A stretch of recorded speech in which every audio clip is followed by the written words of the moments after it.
Bienvenido sea a Lo Absurdo. Con ustedes, nuestro host, Humberto Morales. Denle una cálida bienvenida.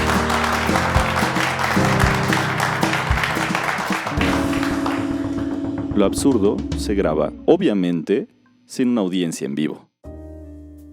Estás escuchando Lo Absurdo, un podcast en el que yo, Humberto Morales, converso con amixers o hago monólogos y pretendo que cada semana se hable de cosas que mientras más se piensan, menos sentido tienen.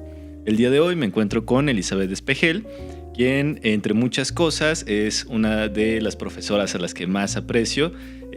Compartí con ella un año increíble de aprender solfeo cuando yo era un tremendo ignorante en el tema de la teoría musical. Y pues bueno, se ha dedicado a docencia, ha sido directora de los niños cantores en el Conservatorio de las Rosas, si no mal recuerdo. También ha trabajado en colaboración con orquestas infantiles en Jesús del Monte, si no tengo mala memoria. Pero bueno, creo que eso solo es un poco de lo que es Elizabeth Espejel. Sin embargo, me gustaría que nos ayudes un poquito y si tuvieras que definirte, ¿cómo lo harías? Hola, Beto. Pues bueno, creo que me has definido bastante bien. Yo soy directora de coros principalmente. Me gusta mucho la docencia del solfeo, de las materias teóricas musicales. Y bueno, pues me gusta también experimentar en varios ámbitos y géneros musicales. Y como tú lo dices, principalmente la dirección de coros infantiles. También he tenido coros de adultos mayores. También trabajo en la ENES Morelia, en la carrera de Música y Tecnología Artística. Y pues me gusta estar investigando siempre. Ya. En cuanto a las orquestas, ¿qué es lo que te gusta de dirigir orquesta? De dirigir orquesta, fíjate que he tenido una experiencia bastante buena, que esa fue en el 2011. Me tocó dirigir a la orquesta de Yakima, que es un municipio, podría decirse, bueno, no sé si es municipio, pero queda en el estado de Washington, muy cerquita de Seattle. Y la mayoría de los músicos que conforman esa orquesta es de Seattle. Entonces me tocó dirigir prácticamente a la Orquesta Sinfónica de Seattle. No manches, qué sí, chido. Estuvo muy interesante. Estuvieron 3 grandes directores norteamericanos, entre ellos el que sobrevive, porque pues todos ya eran bastante mayores, Lawrence Golan, que es un argentino radicado en Estados Unidos, y pues aprendí mucho. Yo fui a tomar un curso de dirección orquestal y ahí me tocó conocer eso y aprender a dirigir orquesta, entre comillas, porque bueno, uno pensaría que por ser directora coral también diriges orquesta, y pues sí son unas cosas bastante diferentes, no totalmente, pero sí es, la experiencia es muy completamente diferente. Pero pues ya aquí en Morelia me ha tocado ser maestra de los coros de las orquestas, y a veces me toca dirigir las orquestas en conjunto con los coros, y pues es un trabajo muy padre. O sea, es una experiencia de disfrutarla mucho, de aprender con los niños, porque pues son la mayoría niños y te diviertes mucho. Ellos se divierten más cuando das las indicaciones. O sea, es una experiencia muy, muy deliciosa, si lo puedo definir así. Es rica, te hace sentir muy bien. Chido. Sí. Voy a guardar esa idea para un poquito más adelante. Okay. Porque por lo general comienzo con algunas preguntas, solo que, no sé, como que me llamó mucho esa parte de la dirección y quise preguntarla inmediatamente. Ah, perfecto. Pero bueno, la primera pregunta que le hago a todos mis invitados es: si fueras un electrodoméstico, ¿cuál serías y por qué? Yo creo que sería una olla Presto. ¿Por qué? Porque exploto muy fácil y da miedo y es un poquito complicada. Bueno, así me percibo yo. Ajá.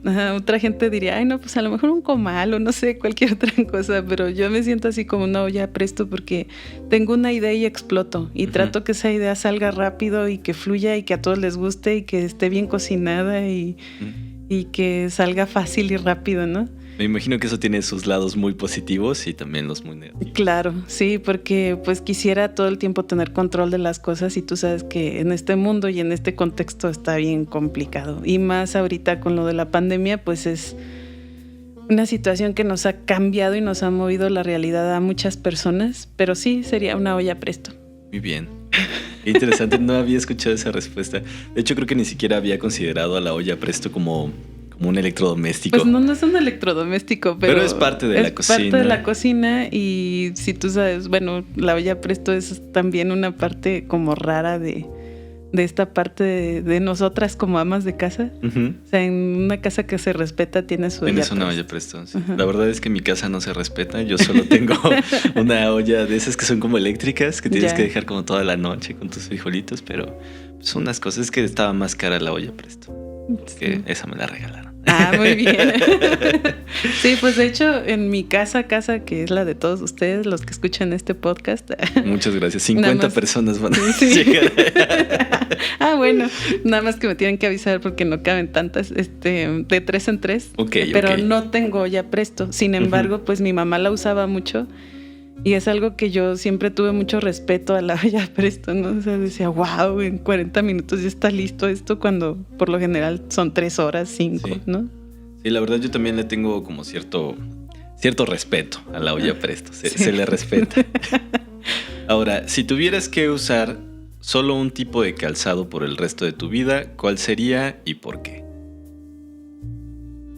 Ay, qué complicado, porque a mí me gusta estar descalza todo el tiempo. También se vale. Entonces yo siento que no usaría ninguno por comodidad.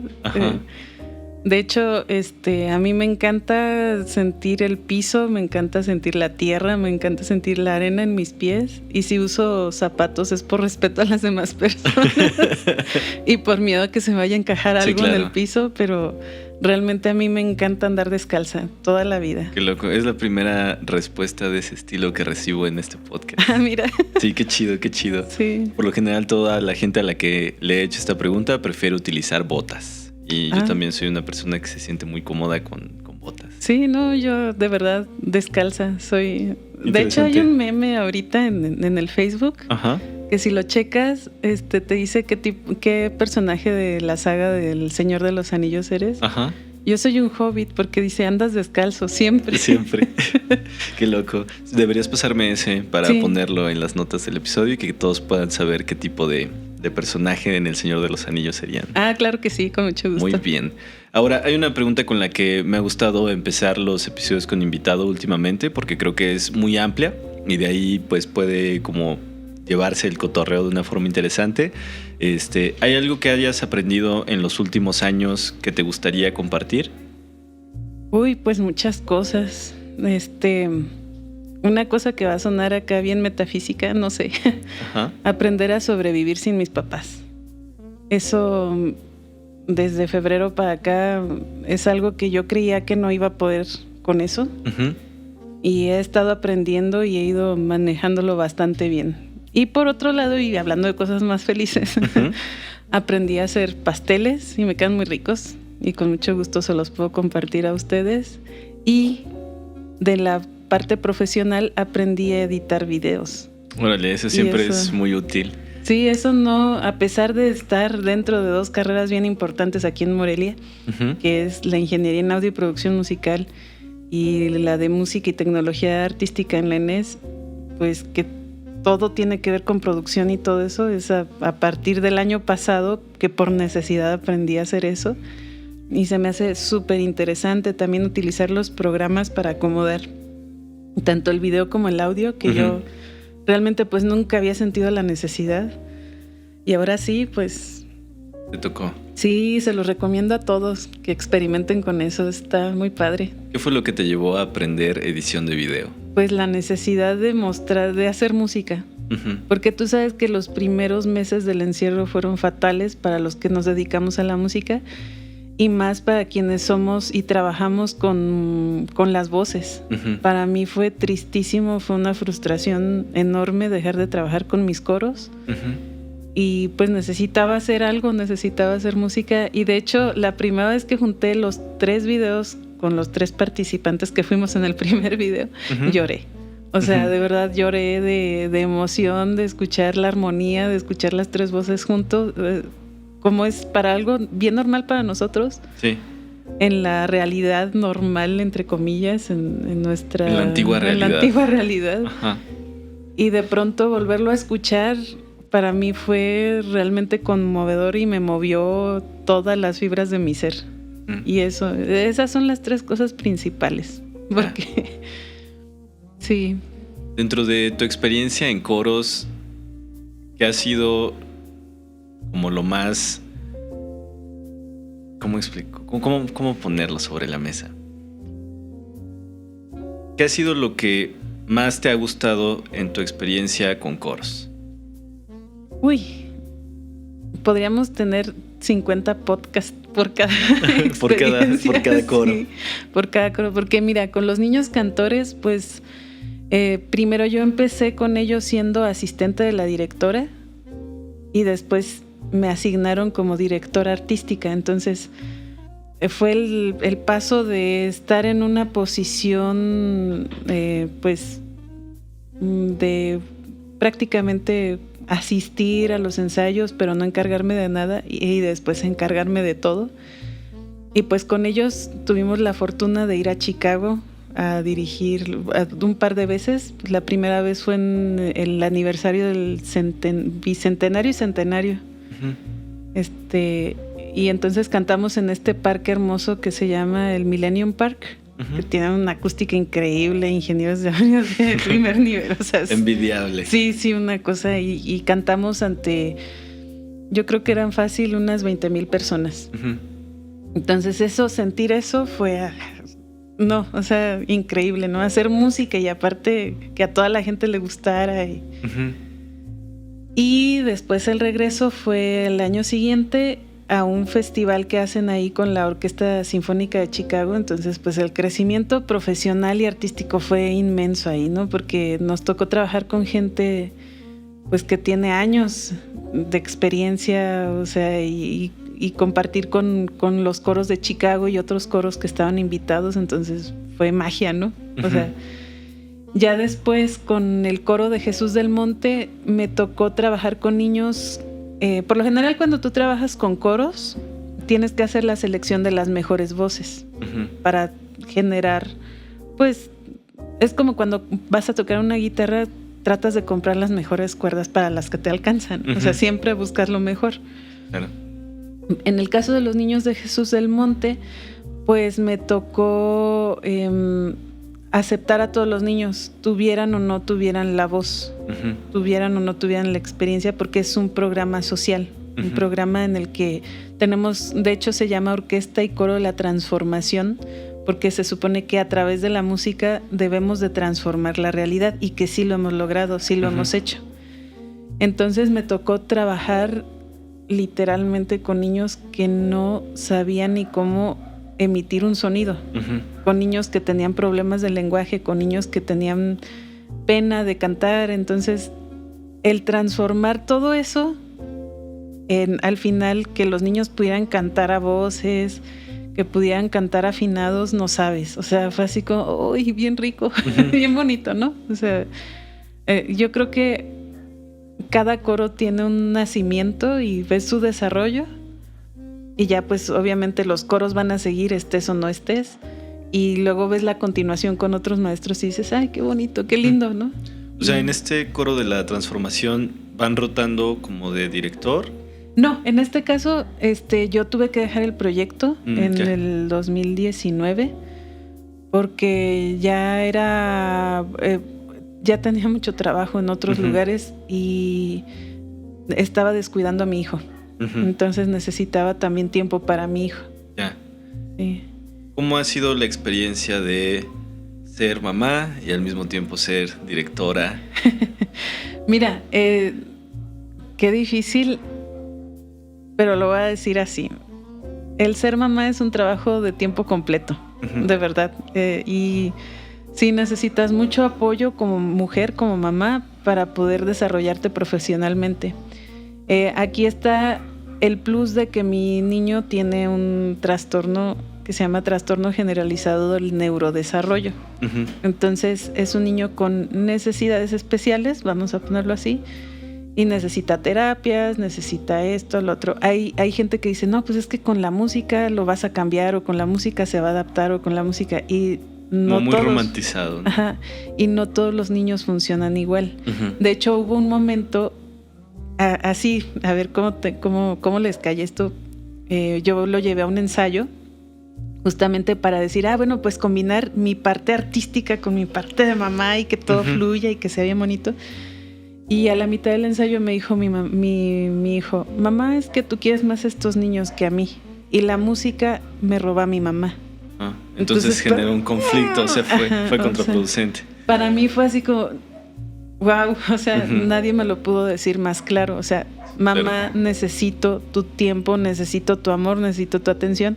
Entonces fue prácticamente, ese fue el peso más fuerte para yo determinar mi salida del proyecto. Sin embargo, yo sigo muy pendiente. O sea, yo dejé el proyecto, pero dejé a un colega mío para que pues el proyecto siga, para que los niños sigan recibiendo esas clases de calidad que se merecen, porque bueno, estos niños no pagan un solo peso. Y es así, real. No pagan un solo peso por nada, ni por las cuerdas, ni por las copias. Bueno, por las copias sí se las empecé a cobrar, porque de pronto llegaban con las hojas así que parecía que no. Sí, que era así como de, bueno, la verdad no tenía con qué limpiarme y usé la partitura. Mira, comiste chetos, mijo. ¿Cómo sabe, maestra? Bueno, lo dice la partitura. Así es. Entonces, pues sí, en ese sentido sí, pero por ejemplo, las giras que tuvimos, porque llegamos a tener giras en la ciudad, en el estado. De hecho, hubo una ocasión que fuimos a CDMX a cantar. Entonces para ellos fue así como wow, ¿no? O sea, sí, pues me imagino toda una sorpresa. Sí, una experiencia diferente, porque pues por lo general uno está acostumbrado a que, bueno, voy a salir pero con mis papás o así. O en la escuela, pero a un viaje de prácticas, pero no a regalar o a presentar lo que yo he aprendido en un taller o en un curso, en un grupo así. Y si tuvieras que contarme como desde la perspectiva de los niños, sé que no es como tan sencillo, pero ¿en qué consideras que ha transformado o cambiado tal vez la percepción de la realidad de estos niños a través de la música? Fíjate que se disciplinaron mucho. Eran ellos los que le decían a sus mamás, porque me consta, mamá, ya, vámonos porque ya, mira, la maestra ya llegó, porque yo llegaba en mi carrito y veía cómo corrían todos, ¿no? Y las mamás atrás de ellos, y había mamás que llevaban todavía el plato de la sopa así para darles de comer, porque pues los horarios, ¿no? Y me di cuenta que empezaron a ser más ordenados, disciplinados. De hecho, en esa zona hay ocasiones en que las niñas se casan muy niñas, o sea, 12, 13 años ya se están casando. Y por estar en el coro no se casaban, ¿sí? Porque es que tengo que ir al coro. Y entonces el novio las dejaba. Hay el caso de una niña, ¿no? El novio la dejó porque pues prefería ir al coro que andar de novia. Entonces ya ahí ya fue ganancia para nosotros, ¿no? Sí, de hecho, la niña ahorita ya está estudiando, no me acuerdo si veterinaria o químico-farmacobiología, algo así. No quiero echar mentiras ni tampoco quisiera romantizar algo que no, pero lo que entiendo es que la niña cambió esa perspectiva y quiso estudiar porque vio que una maestra, una señora le estaba dando clase y no un un impacto señor. En ella. Entonces, y hay niños también varoncitos que dicen, no, es que yo también quiero estudiar esto, quiero estudiar lo otro, y los papás, típico que tú sales de dar clase y te alcanza la mamá, el papá o lo que sea y empiezan a platicar contigo. Ay, maestra, dice que fulanito en vez de hacer esto hizo ahora esto, lo otro. O, ¿qué les dice? Porque quiere venir con los zapatos bien boleados o quiere venir bien peinadito, aunque yo no vaya peinada porque es algo con lo que yo estoy peleada. Pero ellos buscaban la manera de ir bien, de resolver esas situaciones, y veías que se conjuntaban bien bonito a la hora del receso, se platicaban y ahí, de hecho, te voy a pasar fotos donde se ve como una niña más grande le acomoda el moño a otro niño, porque se ayudaban entre ellos y se ayudan entre ellos, no nada más en mi coro, sino en todos los coros pasa eso. O sea, los grandes le ayudan a los chiquitos, cosa que no pasa mucho en las orquestas, porque en las orquestas tú dependes de un instrumento y el instrumento depende de ti. O sea, es así como una simbiosis, no sé cómo decirlo. Pero tú te encargas de tu violín y el violín no suena si tú no estás. Y en un coro no. O sea, en un coro eres tú. Y eres tú conviviendo con más niños. Entonces eso está bien padre porque es una sociedad. Somos una sociedad, ¿no? Sí, y el sentido de pertenencia es padrísimo. Entonces podríamos de alguna forma decir que el sentimiento de grupo o este pensamiento colectivo porque en un coro también dependen, por ejemplo, en este caso los niños, no solo de su voz, sino también la de sus compañeros, ¿no? Para que el coro se escuche bien. Entonces creo que en ese sentido el pensamiento de comunidad y el pensamiento de grupo ayuda mucho a que estos niños como que también tomen precisamente esa conciencia de que forman parte de algo más grande que solo si ellos son buenos o no cantando, ¿no? Me imagino. Así es, y se les baja mucho eso de, yo soy el más importante o yo soy el que canta mejor, porque todos están cantando al mismo tiempo.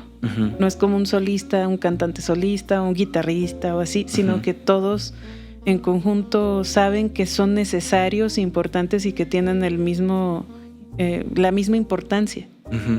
Entonces es bien bonito. Súper bonito. Y me imagino que también recibiendo ese tipo de formación desde una edad temprana debe ser una cosa muy, muy interesante. ¿Te ha tocado ver, no sé cuánto tiempo tengas dirigiendo coros infantiles? Desde el 2006. Ajá. Entonces, ¿te ha tocado ver a esos niños convertirse en adultos de alguna forma? Claro que sí, de hecho hay alumnas mías y alumnos que ya sus hijos son más grandes que el mío incluso. Qué loco. Sí. ¿Y crees que el hecho de haber recibido este tipo de formación musical a esa edad ha impactado de alguna forma en quienes son ahorita como adultos, los que ya son adultos? Sí, por supuesto que sí. O sea, aunque no se dediquen a la música, el hecho de haber sido parte de un grupo que viaja, que canta juntos, que estudian juntos, que conviven, no porque los forcen, no es como ir a una primaria, no es como que tengo que ir a la escuela, no, sino es voy al coro porque me gusta cantar y porque encuentro otra gente que hace lo mismo que yo y crecemos y presentamos nuestras canciones y además el público recibe algo a cambio y nosotros nos aplauden y eso es bien lindo y convivimos y disfrutamos. Al momento de crecer, ya tienes tú una idea de qué es compartir con otra gente que tiene tus mismos intereses. Y ese sentido de convivencia también cambia mucho. O sea, es muy diferente, sí. Es bien lindo, la verdad. Sí. Porque ahí en el coro, o en el taekwondo, o en el fútbol, o en donde quiera que el papá va a inscribir a su hijo, lo está inscribiendo porque son como intereses del niño. Bueno, cuando también el papá dice, voy a llevar a mi hijo a donde él quiere ir, no a donde yo pienso que es lo mejor para él. Y eso es lo padre con mi situación, porque la mayoría de los coros que yo he dirigido es de niños que ellos eligieron estar, no que los llevaron a fuerza. Y Qué bonito. Eso es un cambio radical. Y ahí volvemos a lo mismo, o sea, yo no forcé a mi hijo a estar en un lugar donde él no quería estar, que en este caso era mi coro. Sí. ¿Por qué? Porque mi hijo me necesita como mamá, no como maestra de coro. Entonces, en conclusión, sí, a la gente que pertenece o que va a un lugar así donde comparte intereses mutuos con mucha gente, con muchos niños, al momento de crecer, esa parte social se les desarrolla un poquito más. Y yo los veo, o sea, yo veo a gente, por ejemplo, tengo alumnas que ya son ingenieras, ingenieros, ingenieras, está bien. Para no meternos en broncas. Para no meternos en ningún problema. Que estudiaron ingeniería. Estudiaron el grado de ingeniería. Exactamente, que también no son doctores o que son...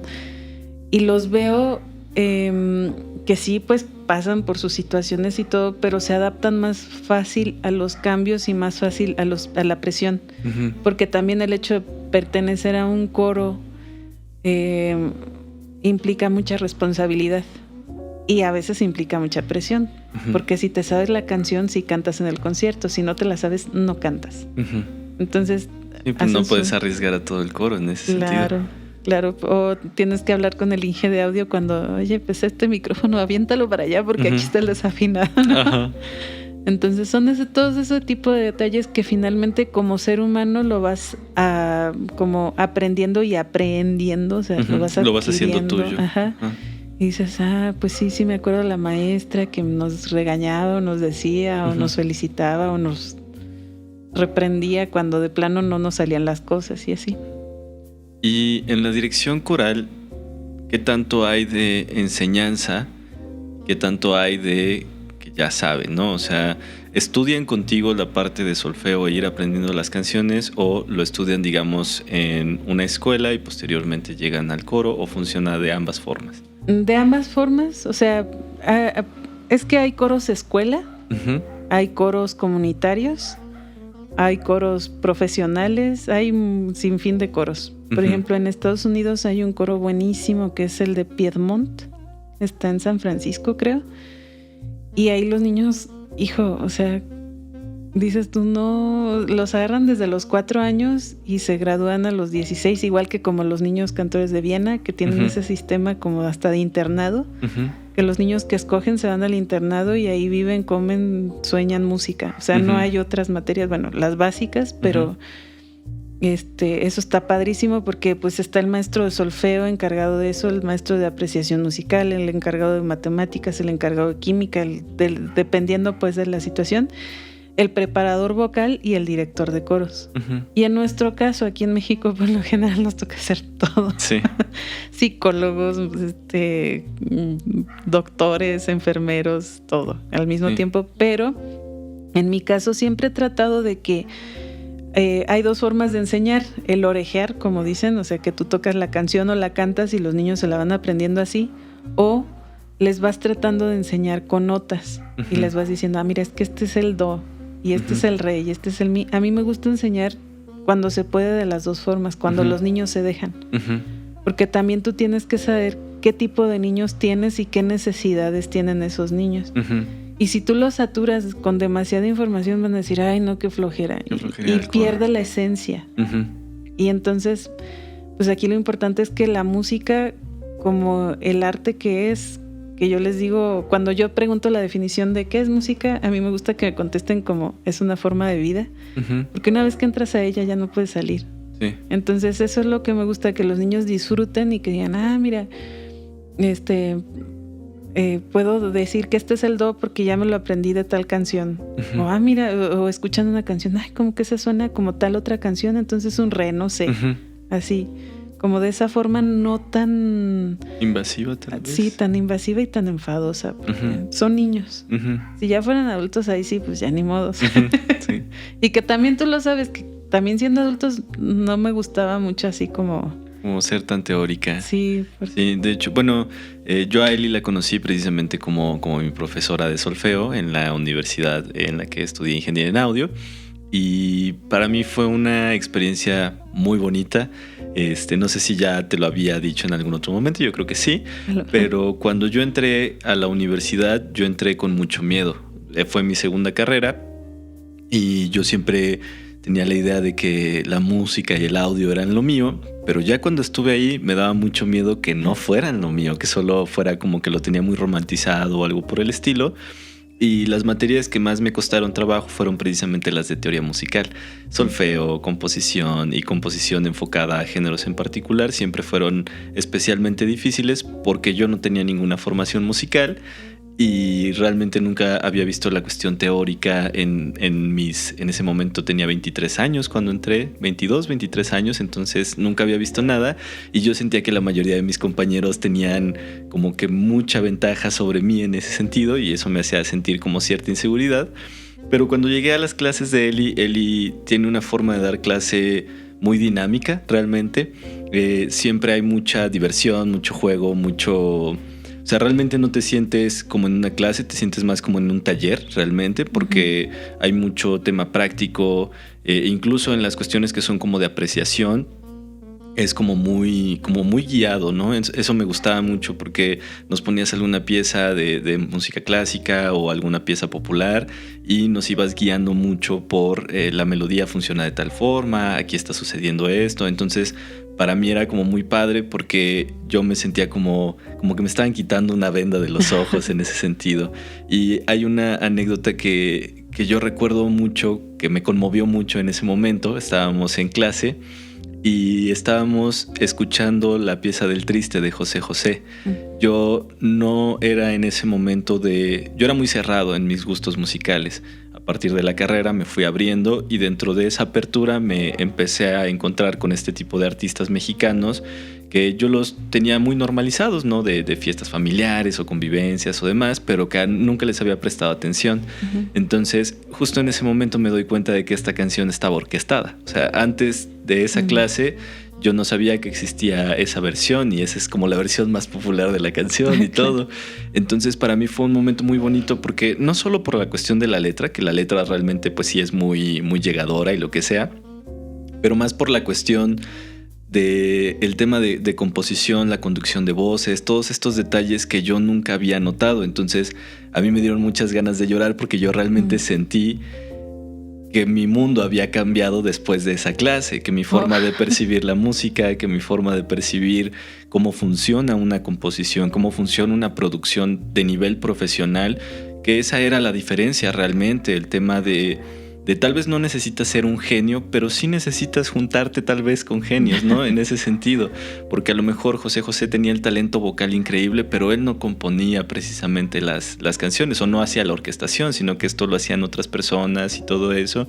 Y como que darme cuenta de este tipo de situaciones, en primer lugar me abrió los ojos, en segundo lugar como que toda la cuestión de romantizar al artista se me fue desvaneciendo en esas clases y siento que fue para mí un momento realmente muy bonito darme cuenta de que se puede aprender, ¿no? Porque yo también tenía la idea de ya tengo 22 años y muy difícilmente voy a aprender a leer música o a componer.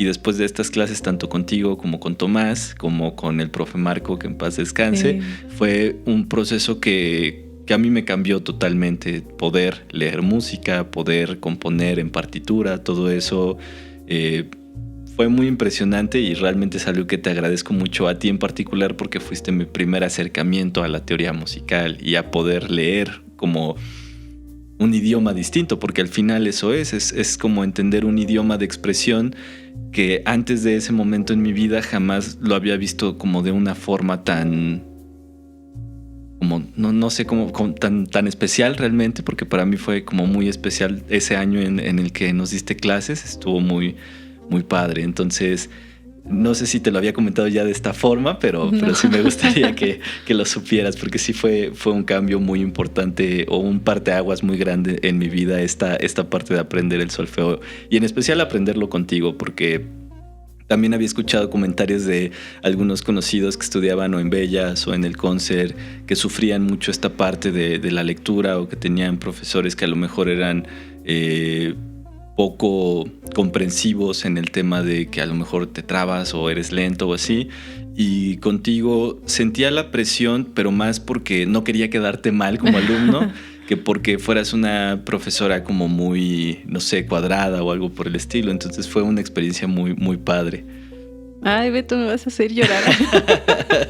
No, o sea, sí me habías dicho que lo habías disfrutado mucho, pero no a este nivel. Y te lo agradezco mucho porque realmente pues me conmueve escuchar esto y también no me doy cuenta a veces qué impacto qué impacto se tiene cuando uno realmente comparte de corazón las cosas y no como, ay, tengo que dar clases, ¿sí me entiendes? Sí. O sea, creo que es algo que tenemos de familia, porque lo digo tanto por Tomás como por mí, que si vamos a hacer algo lo vamos a hacer con amor y con el corazón. Va a sonar bien cursi, pero es la verdad. O sea, no nos gusta así como que, ay, lo tengo que hacer. Si nos toca hacer algo, obligados no lo hacemos. Simplemente decimos, no, gracias, o hay otra persona, o... ¿Por qué? Porque no nos gusta engañar a la gente con algo que no nos nace. No se nos da eso de la hipocresía, ¿no? Sí. Y te consta. Y bueno, pues quiero comentarte que yo empecé cuando di la primera clase con la primera generación allí en la institución. Pues para mí me costó mucho trabajo porque yo estaba acostumbrada a dar clase en lugares donde la materia principal era la música. Y en la ingeniería pues no, o sea, es como complemento, ¿no? Entonces me empezó a costar trabajo porque yo sé que hay gente que no le interesa la teoría y no porque no les guste, sino porque realmente no les interesa. Y dar clase así es a personas así, ¿cómo le haces para enamorarlos? ¿Cómo le haces para involucrarlos? ¿Y cómo le haces para que se den cuenta que la música es lo mismo desde el reggaetón hasta el death metal, hasta los Bee Gees, hasta... Sí, en toda la música en toda popular. la música vas a encontrar los elementos de la música, punto. O sea, aunque te quieras librar de ello, o sea, hasta podemos hacer un análisis ahorita de Bad Bunny si quieren y van a darse cuenta que hay elementos que comparten con Mozart, por ejemplo. Y te quedas... Oh. ¿Quién diría? ¿Quién diría eso? Y pues sí, desde siempre hemos tenido la característica de no ser cerrados en mi familia, o sea, en ningún sentido, en ningún ámbito, en nada, y pues sí, involucrarnos con las realidades, ¿no? Yo, fíjate que a mí la canción del triste en esos momentos tenía un significado, ahora tiene otro completamente diferente, pero la sigo usando, porque es justamente eso, o sea, José José fue el mejor cantante que dio México de ese género, que conste que estoy diciendo, porque bueno, si no, al rato me van a buscar. ¿Cómo crees? ¿Cómo crees que estás diciendo? O sea, conste que estoy aclarando, ¿no? Y porque bueno, ¿dónde dejamos a Vargas? ¿Dónde dejamos a etcétera, etcétera? Bueno, pero en ese momento darles a entender y darles a conocer que checa la orquestación, checa el ambiente que puedes hacer con los instrumentos, cómo puedes explotar algo tan sencillo, tan fácil, y que como tú dices, a veces no nos damos cuenta, y yo me empiezo a mí me encanta darles clase a ustedes porque empiezo a conocer un montón de elementos que no me doy cuenta que existen en determinado tipo de música. Y que no podemos ser cerrados. O sea, también, así como yo me crié en un conservatorio, terminé cantando salsa en Yakima, ¿no? Después de haber ido a dirigir la orquesta de Yakima al año siguiente, a los 2 años fui invitada a dar cursos de coro y terminé cantando con la Big Band salsa. O sea, órale. Esa no te la sabía. Esa no la sabía. ¿Por qué? Porque si te fijas también en las clases no me gusta hablar mucho de mi currículum porque pues ¿para qué? O sea, vienen a aprender. Como que siento que se tiene también esta idea de que el profe habla, cuando empieza a hablar como de su currículum o de su vida, siento que se le ve siempre más desde, el profe es muy pretencioso, que no sé, que nos quiere compartir algo como para... cierta anécdota para abrirnos el panorama, ¿no? Siento que siempre es como... se recibe de una forma extraña cuando el profe habla de sí mismo en la clase. Sí. O bueno, pasa en algunas ocasiones. Sí, yo digo, no, mejor ya cuando me pregunten, hablo. Si no me preguntan, te fijas que incluso hasta... no... la presentación es cómo te llamas y qué quieres de la materia, ok, y punto. No es de, no, yo, fíjense que esto y lo otro. O sea, creo que hay cosas que apenas te vas dando cuenta que las hice o que las viví. Que justamente no, en las clases pues me gusta más bien involucrarme en lo que es el contenido de la clase y como tú dices, o sea, que no se sienta como, solfeo. Yo recuerdo cuando yo empecé a estudiar música a los 10 años. Y en un curso de verano me dio clase un maestro que me sacó del salón, a mí. Imagínate, por no llevar la libreta. O sea, se me olvidó la libreta y llevaba todo lo demás. Llevaba el libro, llevaba los lápices, todo. Y se me quedó la libreta porque había estado haciendo tarea un día antes. O sea, esas veces que se nota que es un error genuino, ¿no? Que el profe podría decir, nunca le pasa, no hay problema, ¿no? Pero que justo sacó, ese día... O sea, me sacó así, me dijo, no... ¿cómo es posible? No, y no nada más a mí, nos sacó a varios que no habíamos llevado la libreta y porque a él no le gustaba que pidiéramos hojas prestadas, además, ¿no? O sea, una cosa así como bien irrisoria. Que si hubiera sucedido en este tiempo, yo creo que se hubieran quemado el conservatorio. Sí, claro. ¿No? Pero dije, bueno, pues ya me quedé las 2 horas que duraba la clase afuera del salón, ya la siguiente clase pues pude entrar con otro profe. Pero me daba miedo entrar a solfeo. Realmente lo sufría. Decía, es que tengo que estudiar. Y mi mamá, pues te saco porque pues tampoco está padre estar viendo a alguien sufrir una materia, ¿no? Y más cuando tú estás yendo por gusto. O sea, yo quería aprender a tocar el violín, no quería... O sea, y yo fui la que dije, quiero estudiar música. Y mis papás me apoyaron desde ese momento, ¿no? Desde los 10 años dijeron, órale, va.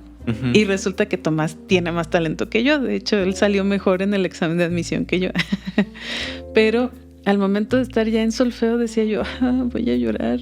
Y me tocaron otros maestros un poquito más suaves, Sin embargo, la disciplina férrea, no, y hasta que no le salga el Dandelot, y hasta que no salga en esta lección, y tú ahí sufriendo, ¿no? Así tipo Whiplash, que te aventaban hasta la silla, o sea, textualmente y literalmente, y así. Ajá. Eras un inútil, ¿no? O sea, tú, sí, que creo que también ese cliché del conservatorio existe por algo, ¿no? Pues sí, porque sí lo somos. O sea, realmente llega un punto en que la exigencia es tal que el maestro te trata mal. O sea, de hecho, ha habido casos de maestros que te dicen, no, ¿sabes qué? Pues tú no sirves para esto, mejor ponte un puesto de hamburguesas. Así. Y tú, pues sí, de las hamburguesas voy a sacar más dinero. Sí, la verdad que sí. O sea, buena idea, profe, muchas gracias. Gracias, con permiso. Pero sí, o sea, sí hay. Y bueno, también depende del país de formación, porque están los rusos, están los cubanos, están los sudcoreanos, no hablemos de Corea del Norte, porque ahí también, o sea, si te vas a los contextos de cada país, sí dices tú, ay, caray. Luego también mi maestro de dirección, o sea, yo tuve la fortuna de tener 2 maestros de dirección, cosa muy rara. Yo tenía al maestro Jorge Medina Leal, a quien amo con todo mi ser, que ya está gozando de la vida eterna, y a la maestra Carmen Rosa, cubana, y los 2 súper férreos, o sea, se queda lo que pasa en Whiplash, que no la he visto. Pero he visto los memes. Pero bueno, no llegaron a golpearnos ni nada, pero en una ocasión, por ejemplo, esta anécdota, estaba yo, la maestra me puso a dirigir a los niños cantores y por un lado el profe Medina me decía, muévete y que los niños sientan, que si las vibraciones y que si la música y que el fraseo y que el movimiento de la mano, que jala, los que trae, los que lleva, los que... Y yo, Simón, ¿no? Entonces, en el coro del conservatorio hacía eso, ¿no? De los de bachillerato ya, que era la clase que correspondía. Y llegaba yo a los niños cantores y yo quería dirigir así y la maestra era, no, tú de tu eje no te sale, pero no te salga. Y tú, ok, no me sale. Pero es que acabo de aprender.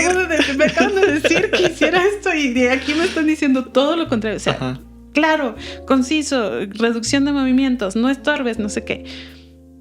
Entonces, en un momento determinado, ella agarró una de sus bufandas que traía y me amarró enfrente de los niños cantores. Y los niños así todos sacados de creo que esto está bien. ¿Qué pasa? ¿Están jugando? ¿Qué está pasando? Así. Y yo realmente me sentí muy mal, pero luego medité y dije, bueno, pues sí, ahí entendí, bueno, si ella me pide las cosas así las hago con ella y con el profe las hago como él me lo está pidiendo. Y de hecho, mi graduación fue así. La parte que fue con el bachillerato fue de una manera y la parte con los niños cantores fue de otra. Y cuando ya me tocó dirigir en conjunto los 2 grupos, hice mi versión de mí. Qué chido. Y eso está padrísimo porque logramos conjuntar 3 cosas. Bueno, logré mi cerebro y yo conjuntar 3 cosas al mismo tiempo. Y sí, yo a ellos les aprendí mucho. Aprendí qué sí quería hacer y qué no quería hacer. O sea, imagínate tú que yo un día haga eso con un alumno, o sea, simplemente no está, o sea, tú dices no. Y yo a la maestra la quiero y la amo y la adoro con todo mi corazón, pero en ese momento sí me sentí así como, ¿qué onda? ¿Qué está pasando? Sí, ¿no? Como de estas veces que te haces las preguntas fuertes, ¿no? Sí. De que ¿realmente es esto lo que quiero? Ajá. Quiero seguir viviendo así, pero pues mira, ella también me dejó dirigir, por ejemplo, en una sala importantísima que ahorita no recuerdo el nombre, allá en Cuba. Dirigí en Cuba, imagínate, o sea, chido. Dirigí los coros en Cuba y pues es una experiencia que no pude haber tenido en otro momento y en otra situación, en otro contexto. Entonces, pues unas cosas por otras, ¿no? Pero sí, como maestra de música me tocó tener también los maestros excelentísimos con una ética profesional admirable, súper... Así que o sea, voy a decir una barbaridad, pero ni parecían maestros de música por la facilidad con la que te transmitían las cosas. Y yo decía, yo quiero ser como... Porque te ponían los ejemplos bien claros y trataban de que todo te quedara claro en el sistema, ¿no? ¿Podrías decir, o bueno, Lo voy a plantear de una forma diferente. A ver. Cuando yo estudié la ingeniería, yo admiré a todos y cada uno de mis profesores, a todos. No hay uno solo, incluso los de materias de tronco común, que dijera pésimo profesor. No hay ninguno. Y después de esa experiencia, yo me quedé muy clavado con el tema de que quería dar clases. O sea, eso fue a mí lo que me llevó a como a poner el dedo ahí y decir yo quiero dar clases también porque creo que podría hacerlo también como ellos y creo que estaría bueno ser parte de ellos, ¿no? De los que transmiten esta motivación, de los que transmiten este conocimiento y que aparte lo hacen con mucha humildad, con mucha facilidad también. O sea, yo admiraba mucho eso de ti y del resto de la plantilla de profesores de la universidad. Y a mí eso fue lo que me motivó en algún momento a animarme a la parte de la docencia. Y creo que con el tema, por ejemplo, de ser de una industria creativa o de una industria artística y dar clases, es como un cliché que muchos nos genera como cierto conflicto. Bueno, o lo digo al menos por mí, ¿no? Que es como de estudié esto para terminar dando clases y creo que está como muy satanizada esa parte también, pero es algo que yo en lo personal he disfrutado bastante y a mí lo que me inspiró a llegar ahí en gran parte fueron ustedes. Gracias. Y me gustaría saber si tú tuviste algo similar con tus profesores. O sea, si en algún momento parte de ellos te dijo, no manches, yo también me gustaría dar clase o algo así. Sí, de hecho, bueno, todos los de la carrera sí, tal cual te pasó a ti. Pero a partir de que yo entré a la licenciatura, bueno, también en el bachillerato musical, porque bueno, yo hice el bachillerato normal, tengo el bachillerato en químico-biológicas, porque quería ser psiquiatra, quería ser químico-farmacobióloga, o sea, me fascina todo eso de la combinación de los elementos y todo ese rollo. Pero de los elementos químicos, no de Géminis y Sagitario, no, eso no, así como que pues sí te lo vengo manejando, pero no también. Sí está interesante sí, también, pero para otras cosas. Para otras situaciones, otro contexto, ¿no? Pero sí, de hecho, eso me empezó a pasar desde la primaria, fíjate. Desde la primaria yo jugaba a que era maestra. O sea, y mi mamá y mi papá creían que yo iba a ser maestra. Ya voy creciendo y después quería ser detective y un clásico, así, un clásico. ¿No? Y luego imagínate, yo soy la única mujer entre puros varones. Y entonces pues veía como mis hermanos mayores y con Tomás y cómo jugábamos y todo, pues decía, no, yo quiero ser pues eso, ¿no? O sea, químico, quiero ser algo así relacionado con las ciencias. A los 10 años, pues yo vi un video de de Yanni, que también lo satanizan mucho, igual que André Rieu y igual que muchos. Pues, sí tienen la culpa, la verdad, porque de pronto sí como que hay cosas que podrían estar mejor y no ser tan comerciales, pero bueno, ese es el tema de otro podcast. ¿Qué te parece? Entonces yo empecé a ver y ahí en ese video sale una violinista que se llama, no me acuerdo el nombre otra vez, que me da Alzheimer últimamente, pero sale esta violinista y es de color, es negra, entonces a mí me impactó, dije, ay, una mujer y tocando bien chido, mira nada más, yo también quiero ser como ella. Estuve de noviembre a enero todos los días diciéndole a mis papás que quería estudiar violín y ya fue que me llegaron al conservatorio así. Bueno, pues, y entonces típico, ¿no? Que en la primaria, ay, mira, Eli es la que toca el violín, en la secundaria, Eli es la que toca el violín, o sea, tenía esa parte diferente. Que si lo relacionas y lo ves con los niños del coro, mira, fulanito está en el coro, cuando en las primarias normales o regulares no hay coro, ¿no? En las federales no llevan coro, entonces, mira, él sí está en el coro. Y entonces ya es como de una élite. Es el distintivo, ¿no? Y bueno, volviendo a mi tema, pues sí, en la primaria tuve 3 maestras excelentes y yo decía, yo quiero ser como ellas, pero tocar el violín. En la secundaria también me marcaron varios maestros, en la preparatoria ni se diga. O sea, hubo una maestra que se llama Loreto, excelente, o sea, que yo dije, si es que me toca dar clase, yo quiero ser como ella. Al momento de elegir ya dónde me tenía que ir, que incluso, te lo digo, y con todos los puntos sobre la sí, vino una persona conocida de mis papás, a ver, ¿a dónde quieres entrar? Tengo palancas para este lugar, y yo, ¿para el conservatorio? No, para ahí no tengo. Y yo, ups. Oh, chale, sí. Ups, sí. Y entonces mis papás dijeron, no, pues voy a hacer el examen de una vez para que yo entré en enero, como especial, para entrar al último año de propedéutico, que es como un año de preparación para después entrar a la prepa musical. Y ya fue que entré. Y entonces iba a solfeo, que también me tocó un maestro muy bueno.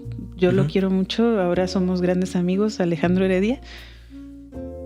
Sí, muy exigente, eso sí. Y sí me daba miedo. O sea, te voy a decir bien. Siendo muy honestos. Siendo muy honesta, sí me daba, decía yo. Luego me tocó una maestra ya en el bachillerato que se llama Teresita de León. Ujú. Súper exigente. O sea, una vez me tocó estar 15 minutos en el piano para hacer un ejercicio. 15 minutos. Sentí que esos 15 minutos fueron 3 horas y media, de verdad. Te lo juro, me temblaban las manos. Es más, me acuerdo y me tiemblan las manos. Porque sí era mucha exigencia y decía, no, es que ¿por qué sufrimos así? Y yo no tenía ese conocimiento porque como había estado de especial y shalala. Y yo no sabía que iba a ser así la clase, entonces ni sabía tocar bien el piano ni nada. Y entonces para esa clase sí me pedían el piano, un nivel de piano pues mínimo, pero... Ujú. Y fue, qué miedo. Pero me gustó mucho porque aprendí, o sea, nos llevaba, o sea, parecía carreras de caballo, así, dale. Y esos 15 minutos se fueron transformando pronto en 1 minuto y medio, lo que duraba el ejercicio. Entonces, ver resultados. Acomodo el lugar, pero ver resultados. Ella ahorita ya está en Miami. Luego me tocó otra maestra, muy buena, mexicana también. Y después me tocó un supermáster de maestros, nuestro sensei Germán Romero. Y pues con él aprendimos muchísimo. O sea, te lo juro que era en esos tiempos, ay, la juventud.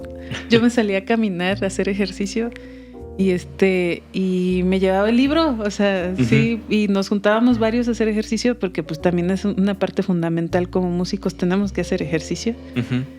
Y entonces nos juntábamos varios, nos íbamos al Venus aquí a correr o lo que fue, llevamos el libro, nos veíamos bien ñoños, la verdad, pero nos daba miedo quedar mal con el maestro. Sí, claro. O sea, pero un miedo auténtico, así genuino, de nos va a matar, así. Sí, pero, y es que, bueno, continúa. Perdone, pero el maestro era muy bueno, o sea, sus metodologías eran muy buenas, pero jamás llegó a insultarnos o a decirnos no sirve, sino estudia más. No, era lo que como que era lo que te daba miedo, no era que te regañara, sino como decepcionarlo. Exactamente. ¿No? Qué loco. Sí. Yo creo que esos son como los profesores, creo yo, que más te marcan, que realmente el trabajo no lo haces tanto porque el profesor sea muy exigente, sino porque como que no quieres decepcionar al maestro, ¿no? Ajá. Tienen tanta pasión y tienen tanta facilidad que sabes que si te va mal es por ti, ¿no? O Sí. sea, que no hay forma de culpar al profesor por algo así. Sí, después vino Mercedes de León, que es hermana de la maestra de solfeo, súper buena maestra de armonía. O sea, una cosa que no, o sea, y aún ella da clases por así virtuales y es de las maestras que se arreglan así como si fueran a dar clases presenciales, aunque sean virtuales, y tú, wow, o sea, quiero ser como ella. Sí, ¿no? Como qué motivación. Sí, Ajá. sí, y además yo me sigo hablando con ella, de hecho acabo de ir a cenar hace poco con ella porque pues es como mi mamá maestra, ¿no? O sea, sí. Y en realidad todos los de la carrera, todos, no hay uno que diga, bueno, sí hay un par que digo yo, pero de ellos no voy a hablar, obviamente. Sí, claro. Y pero pues, y mis 2 maestros de la carrera en la cual yo me desarrollé, que fue la dirección coral, pues ellos fabulosos, ¿no? O sea, pues el maestro Medina es maestro de todos los maestros de dirección de coros de aquí de México, de todos, porque fue uno de los primeros en estudiar dirección coral en México. ¿Sí? Y Carmen Rosa tiene una historia muy pesada en Cuba, o sea, Le sabe. Sí. Digo, pues en Cuba ya ves que levantas una piedra y todos tienen talento ahí. Sí, sí. Y lo desarrollan porque lo desarrollan, o sea, ese es tema para otro podcast también. Sí. Que fíjate que también algo que siempre me ha parecido muy curioso de este cliché del músico y todo esto es que en estas carreras como de ciencias exactas o ingenierías, medicina, todo esto, siempre es como, y si no puedes, vete a estudiar música, ¿no? Es como, ¡ay, brother, no! Esa gente no podría estudiar música, no pasaría el examen de admisión, ¿no? O sea, yo recuerdo que en algún momento quería estudiar percusión en Bellas Artes y que le comentaba a Tom en el episodio que grabamos con él, ¿no? Que hoy me alegra no haberlo hecho, pero que también cuando me di cuenta cómo eran estos exámenes de admisión, dije, yo no lo habría pasado. Porque digo, aprendí a solfear a los 22, obviamente no habría pasado un examen de admisión de una escuela de música. Entonces, en ese sentido creo que se dice como muy a la ligera, porque creo que el mexicano en general es muy ajeno a la parte teórica musical, que creo que no recuerdo si lo hablábamos en tu clase o en la clase de Tom o en la clase de Marco, pero hablábamos de que en otros sistemas educativos la música es parte de la formación cuando se está en primaria o cuando se está en secundaria o en preparatoria, en diferentes sistemas educativos a nivel mundial. Y en México, a pesar de que sí existe como tal una materia musical en primaria, realmente lo que se ve es tal vez tocar la flauta dulce o cosas así, pero realmente no es que aprendamos de solfeo, de apreciación musical, ni de nada por el estilo. Y por lo mismo creo que se tiende mucho a pensar que es algo sencillo de aprender de alguna forma o no sé, o que es algo que tiene menos mérito intelectual que una ingeniería o que una carrera en medicina o que una carrera en derecho o lo que sea. Y creo que la gente simplemente no conecta, ¿no? O sea, si a una persona promedio le pones una partitura enfrente, es muy probable que no tenga la más mínima, como si le pusieras un texto en chino, ¿no? Casi. Exacto, sí. Y creo que de alguna forma estaría bueno también que la gente fuera tomando esta conciencia de que la música es una carrera que es... Yo incluso siento un grado de complejidad mayor con música, por ejemplo, que con la ingeniería en audio que yo estudié. Sí, un poquito porque, pues mira, qué interesante que lo tomas. Porque sí, efectivamente, yo siempre he comparado la música con la medicina. Uh-huh. Siempre, nada más que si en la música te equivocas, nadie se muere. Uh-huh. A menos de que... A menos que estés en una tocada en Apatzingán. Bueno, sí. Pues sí. Pero sí, o sea, porque son 9 años de estudio. O sea, 9 años de carrera. ¿Y para qué? O bueno, necesitamos desarrollar la memoria muscular. Uh-huh. Y todos sabemos que ya a determinada edad nuestros músculos ya no es que estén atrofiados, sino que ya están adaptados al movimiento constante que tienes como ser humano. O sea, uh-huh. Por eso respiras, por eso mueves los brazos, por eso parpadeas. Pero en la música llega un punto en el que si quieres estudiar determinado instrumento es imposible, porque tus músculos ya están atrofiados para las necesidades de ese instrumento. Uh-huh. Entonces, por ejemplo, hay gente que me dice, es que yo quiero aprender a tocar violín a los 20 y tantos años. No se va a poder. Pues a lo mejor sí puedes, uh-huh. Pero no vas a llegar a una maestría o a una ejecución como lo hace alguien que empezó desde los 7 años. Uh-huh. De hecho, yo empecé tarde con el violín. Uh-huh. Por eso ya no llegó un punto en el que yo ya no podía hacer determinadas cosas con el instrumento porque además tengo una lesión. Uh-huh. Pero sí, o sea, la música también es bastante compleja en ese sentido porque no es lo mismo. No, o sea, no. Es ¿cómo lo podría poner también un ejemplo? Nos venden muchas cosas de que la música es, ¿no? O sea, uh-huh. Nos dicen, no, pues es que esto es la gran... Oye, este cumbión, ¿no? Y ya uh-huh. Eso es la música. No. O sea, si lo quieres tomar como carrera, pues tienes que aprender muchas cosas que tienen que ver con la música. Uh-huh. Análisis musical, estructura de partituras... O sea, un buen de cosas que no dices tú, ay, ¿en qué momento, no? Uh-huh. O sea, igual que la ingeniería. Sí. Y que te quedas tú, porque en una ingeniería me están dando informática, ¿no? O sea, uh-huh. Algo así, o desarrollo humano, ¿de qué me va a servir? Y realmente ya cuando sales de la carrera dices, oh my God. Uh-huh. O sea, sí tenía que ver. Y en la música, pues todo es bien personalizado y bien enfocado en lo que es la música. O sea, uh-huh. Difícilmente vas a llevar español o matemáticas, pero es un lenguaje completamente diferente. Sí. O sea, y como tú dices, los símbolos, aprenderte los símbolos y aprender dónde van y te brincan y de pronto es uh-huh. Frustrante para los que van aprendiendo. Sí, porque también creo que una cosa muy interesante de la música, que creo que funciona igual en todas las disciplinas del conocimiento, pero una cosa es aprender como de memoria dónde poner las cosas. Y una cosa muy distinta que yo es con lo que más me topaba cuando estaba aprendiendo era entender por qué, uh-huh. ¿no? O sea, si vas a hacer la armadura de X tonalidad, tienes que llevar cierto orden en los sostenidos o en los bemoles. Y puedes aprendértelo de memoria, ¿no? De va primero tal y luego tal, pero entender por qué llevan ese orden en particular es lo que yo considero realmente complejo, ¿no? Que es... Eso yo creo que ocurre en absolutamente todas las áreas del conocimiento. Una cosa, por ejemplo, en ingeniería también sería aprender por qué el ecualizador tiene X cantidad de potenciómetros o lo que sea, pero la otra es entender por qué funciona así, por qué hace lo que hace ese aparato en particular. Entonces creo que sí pasa como en todos lados, y creo que muchas, o más bien muy pocas veces, nos tomamos el tiempo para reflexionar acerca de estas cosas, como que solo lo damos por sentado y decimos, pues así no lo dijo el profe, entonces así va, ¿no? Cuando realmente, o sea, yo cuando hago memoria digo, sí me lo explicaron, yo sé que me lo explicaron, pero no logro como recordarlo, ¿no? Como que uno también intenta hacer que este conocimiento sea rápido y accesible para su cerebro, y en ese proceso se brinca el porqué y se va directo a, pues aquí está la fórmula, ¿no? Por así decirlo. Sí, y a veces no sé si te acuerdas, pero a mí me gusta como explicarles el porqué. Pero a veces les digo, no, apréndatelo así. Porque si trato de explicar el porqué es como...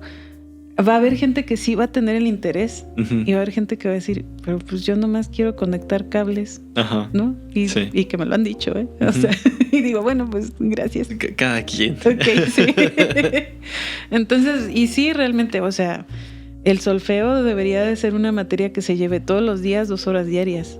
¿Por qué? Porque es un lenguaje. Sí. Y es un lenguaje tan complejo como pues las derivadas, podríamos decir, a ese nivel. No tanto como las integrales, pero sí unas derivadas en conjunto con lo de física, porque finalmente la música es acústica.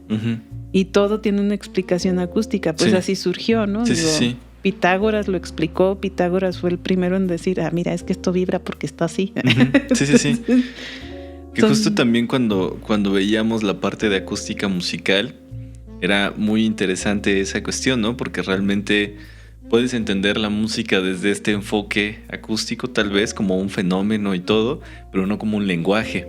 Y también creo que hay una diferencia muy interesante entre esas dos partes, ¿no? Entender la música como un fenómeno físico y entenderla como una cuestión de lenguaje o forma de expresión o incluso forma de vida o toda esta parte que significa ya desde el lado sensible y desde el lado artístico, ¿no?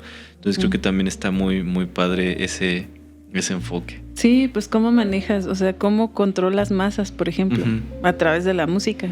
Y está clarísimo, o sea, o cómo mueves determinadas élites, generaciones, etcétera, la música, o sea, la música está presente, las artes en general, pero más la música, ¿por qué? Porque siento que es más accesible.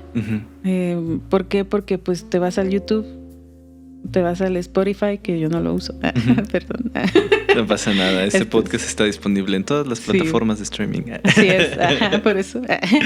Pero, y es a lo que voy, o sea, la música es algo que está incluso en tus sueños. No sé cuántas veces te has ido a dormir y de pronto tu sueño tiene soundtrack. Sí, ¿no? Es una sensación muy extraña. Sí. Lo peor de todo es cuando pues, es como esta maldición, ¿no? De escuchar una rola buenísima en tus sueños y despertar y no poder tocarla. Así es, sí. Sí, que hay muchos músicos que antes de que tuviéramos tanta tecnología lo hicieron, ¿no? O sea, Paganini, luego te voy a poner ahí unas varias que hasta dicen que el diablo fue y tocó el violín, no para Paganini, sino ahorita te voy a decir, es Tartini. Tartini se fue a dormir bien a gusto, quién sabe qué fumaban en ese tiempo, qué comían en opioides. Y se fue a acostar, soñó y se despertó y todo lo que escuchó en sus sueños lo hizo, y es una pieza bastante interesante y muy difícil. Bueno, pero Tartini no tiene la fama que tiene, por ejemplo, Paganini o Bad Bunny. O Bad Bunny, claro. Y viene esa otra parte, ¿no? O sea, ¿qué tan bueno o qué tan malo es satanizar la música, no? Y esa es una pregunta que te hago yo a ti. O sea, como tú ya como ingeniero de audio. Yo como maestra de música te puedo dar mi respuesta, pero tú, a ver. Ok. Bueno, yo tengo una experiencia muy interesante con mi gusto musical en particular.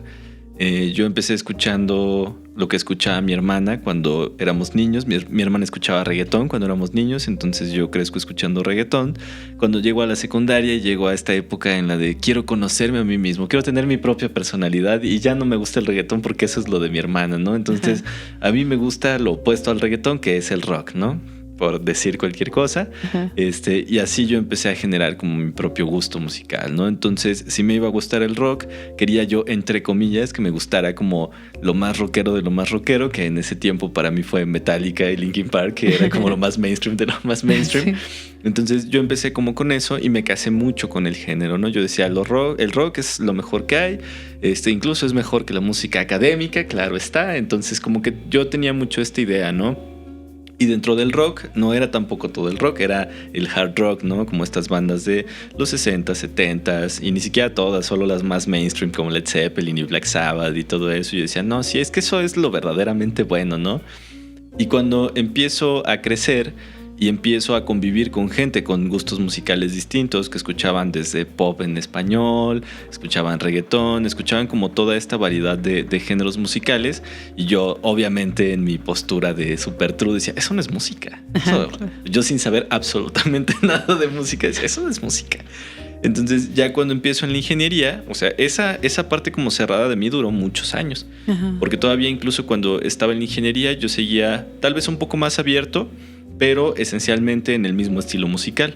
Entonces cuando empiezo en la ingeniería empezamos a escuchar como estos clásicos de la música popular, tipo Michael Jackson o todos estos artistas que fueron pues artistas revelación en su momento, que fueron muy influyentes en el resto de las épocas musicales y demás. Yo empecé a comprender mucho que mucho de lo que me gustaba venía de estos artistas o venía de artistas de géneros distintos. Pero justo cuando se me rompió toda mi idea de lo que la música es o no es, o si un género bueno es bueno o no, o sea, como esta connotación de si algo es bueno o no, fue cuando conocí a Marco Aurelio, que él nos dio composición de música popular y empezamos a analizar banda michoacana, guapangos, corridos, creo que también hicimos por ahí un reggaetón con él. Entonces, para mí fue un choque muy cañón porque dije... O sea, cuando nos explicó esta parte, ¿no? Para empezar de qué es la mexicaneidad, qué es un género mexicano, ¿no? Pues el corrido, ¿no? La banda, claro. Y nos decía, ¿sabes de dónde vienen esos géneros? Y nosotros, claro que no, somos unos ignorantes. Y ya, por ejemplo, de la banda nos empezaba a explicar que venía de la polka, y de la polka a su vez venía de la música de Bach y todo eso. Entonces para mí fue como de cámara, ¿no? O sea...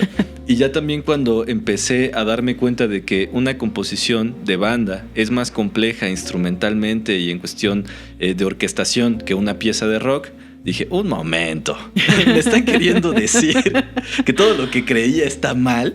Y para mí ese fue un parteaguas muy grande, y desde ese punto yo digo, realmente la música hoy en día para mí es una cuestión de expresión y de también sublimación, ¿no? De qué es lo que a mí me gusta sentir, ¿no? Independientemente si lo etiquetas con un género u otro, al final uno puede sublimar con diferentes estilos musicales en diferentes momentos, incluso de su día a día, de su minuto a minuto.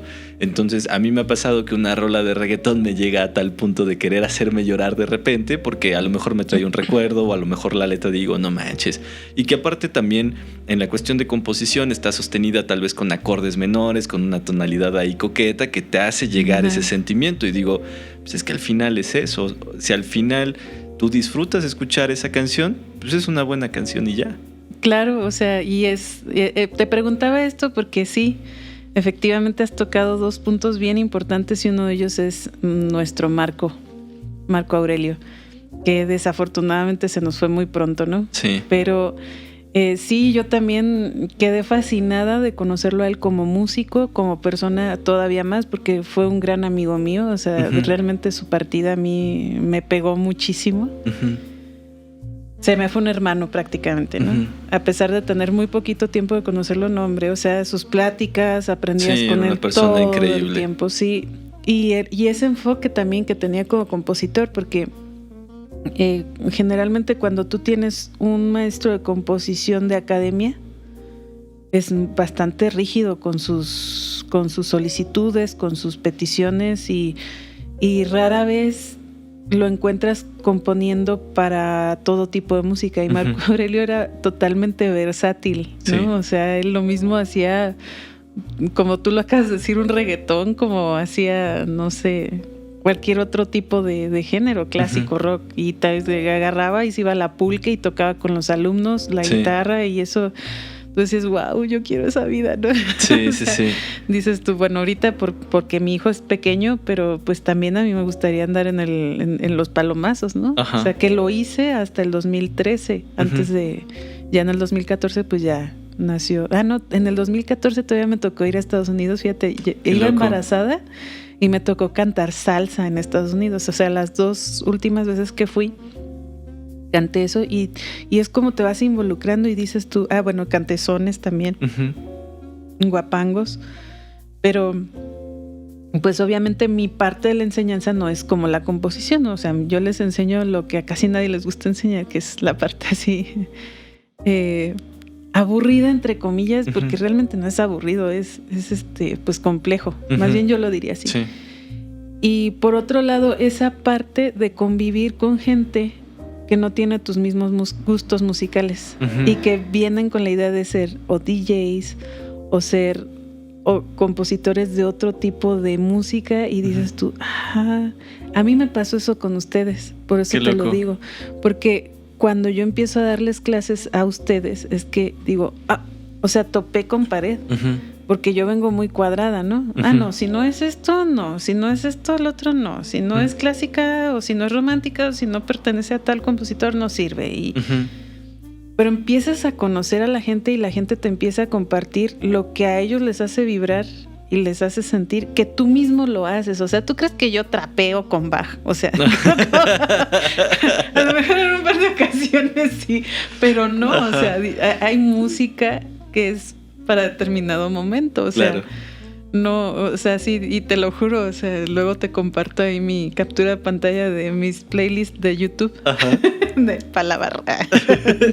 O sea, porque sí hay música y que te hace pensar más, aunque no lo creas, o sea, te hace meditar, te hace, o sea, por ejemplo, cuando vas manejando yo prefiero poner el radio o no escuchar nada, a ir escuchando música que me va a hacer salirme de mi realidad, porque eso también pasa con la música, ¿no? Te sales de tu realidad y de pronto ya vas marcando el pulso con el pie y vas frenando y acelerando. Ay, espérame.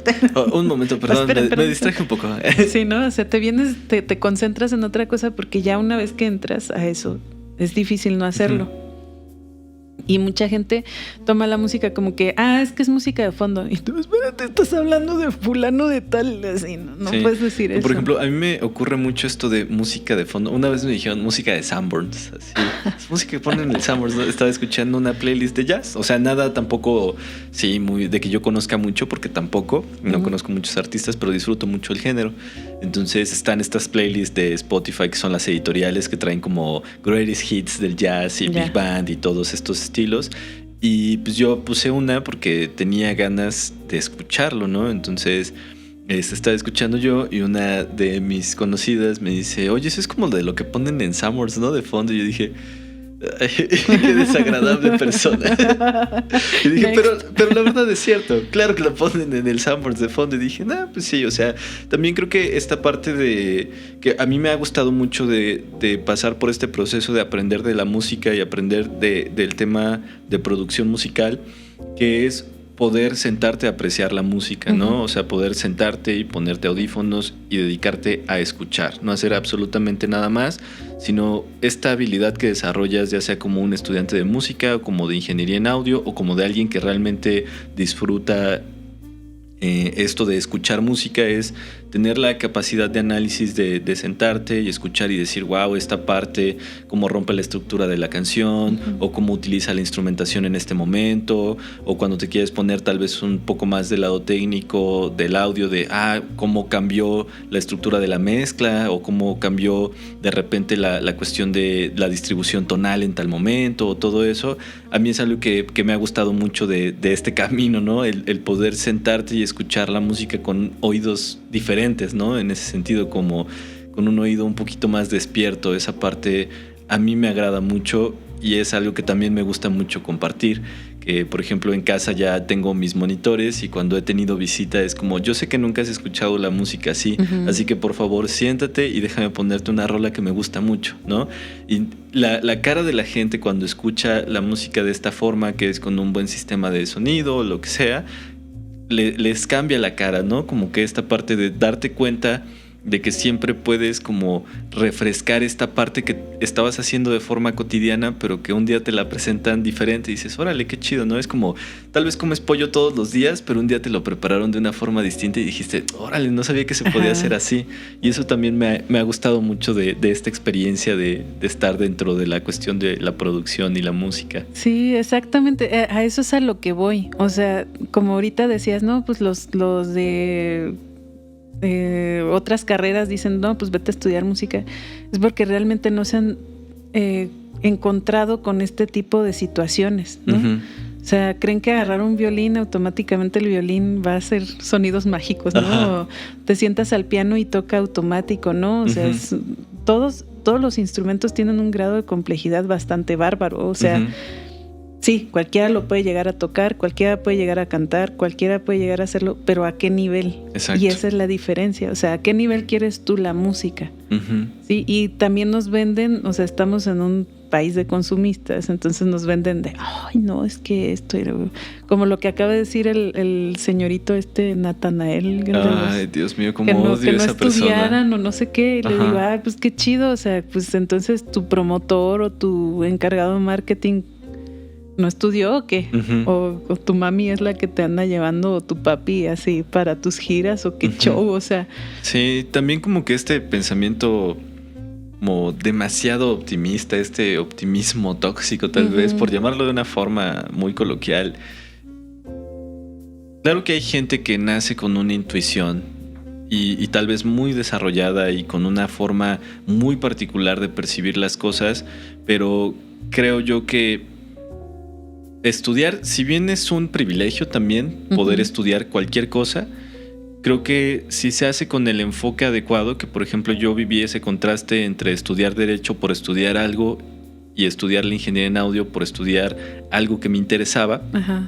es muy distinto, ¿no? Porque claro que aprendí de Derecho y claro que lo entiendo y todo, pero no lo disfruto al nivel que disfruto el tema de la ingeniería, y creo que es muy importante poder estudiar algo que ya de por sí disfrutas. O sea, incluso con Natanael Cano, que a mí me parece un personaje súper nefasto, digo, tal vez si él hubiese estudiado una carrera, tal vez no de composición, pero sí de producción musical, incluso su perspectiva y su nivel como músico o como músico popular o como compositor o lo que sea mejoraría bastante y sus producciones serían todavía más interesantes para él, ¿no? O sea, porque como músico tener más herramientas, aunque seas músico popular o de conservatorio o de lo que sea, si tienes más herramientas para hacer tu trabajo o entiendes más herramientas, es como un pintor que tiene 3 colores versus un pintor que tiene 80, ¿no? Claro que tener 3 le permite hacer una buena obra si es un buen pintor, pero tener 80 tal vez le permite jugar con contrastes, con iluminación, con sombras, con cosas que hacen que su producto o que su arte sea más interesante. Y creo que eso serviría bastante con la gente que ya de por sí se dedica a una industria creativa o a un arte en general. Y no es de meritar y no es decir no sirve. Uh-huh. Tienes tu talento porque por algo está ahí, uh-huh. ¿no? Pero ¿qué aporta, no? Uh-huh. Sí, ¿qué aporta desde ese uh-huh. lugar privilegiado, no? Exactamente, porque él tuvo el privilegio, como valga la redundancia, o sea, tiene el privilegio de estar donde está, por quién y para qué. Uh-huh. Ajá. Porque a veces sí, es estar en el momento adecuado, en el tiempo adecuado, tanto para las cosas buenas como para las malas, ¿no? Uh-huh. Pero en este caso sí yo digo, híjole, qué triste que sí tenga esta capacidad de influir en los demás para decir, ay, sí es cierto, pues mejor veo tutoriales o mejor veo uh-huh. Un Webex o no sé, uh-huh. lo que sea de alguien, y ya de ahí yo voy a saber uh-huh. para qué curso todo esto, y uh-huh. realmente te estás perdiendo de muchas cosas, ¿no? Sí. O sea, te pierdes de herramientas, eso, o uh-huh. sea, puedes nacer con el talento, pero si no tienes las herramientas, ¿de qué sirve? Ajá. Sí, que justo a mí hay como un meme que vi hace un par de semanas, tal vez un mes, que era como una persona, ¿no? En su graduación de la universidad, que decía, quiero agradecerle a quien me enseñó todo lo que sé, ¿no? Y se va parando el profesor y dice YouTube. Y como sí. que me dio mucho coraje ese comentario, porque dije, tal vez hay muchas cosas que se pueden aprender en YouTube, ¿no? Muchísimas cosas que puedes aprender, pero algo que te da un profesor, independientemente si asistes a una universidad o no, algo que te da un profesor, una persona que se dedica a enseñar, ¿no? Te da estructura, o sea, te da la forma de hacer que la curva de aprendizaje sea muchísimo más rápida, ¿no? Porque el profesor ya se tuvo que aventar su experiencia aprendiendo de una forma tal vez compleja o tal vez más sencilla, pero ya se aventó sus buenos años aprendiendo cosas y ya sabe cuál es la forma más fácil de transmitirla.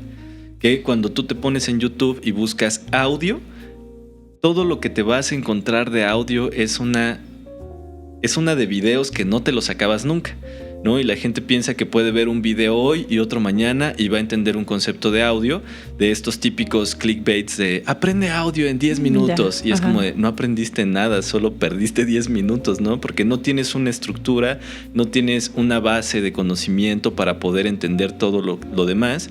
Y yo, por ejemplo, cuando preparo mis clases, uso muchos videos de YouTube. Y sobre todo ahorita que es en línea, como para cambiar un poquito el formato, darle más interés o lo que sea, para despertar un poquito al alumno, no sé. Pero digo, yo sé por qué lo pongo, yo sé por qué te dirijo a ese video. Si tú fueras y buscaras lo que yo te estoy queriendo transmitir y encontraras ese video por sí mismo no te daría nada sin el contexto que te estoy aportando.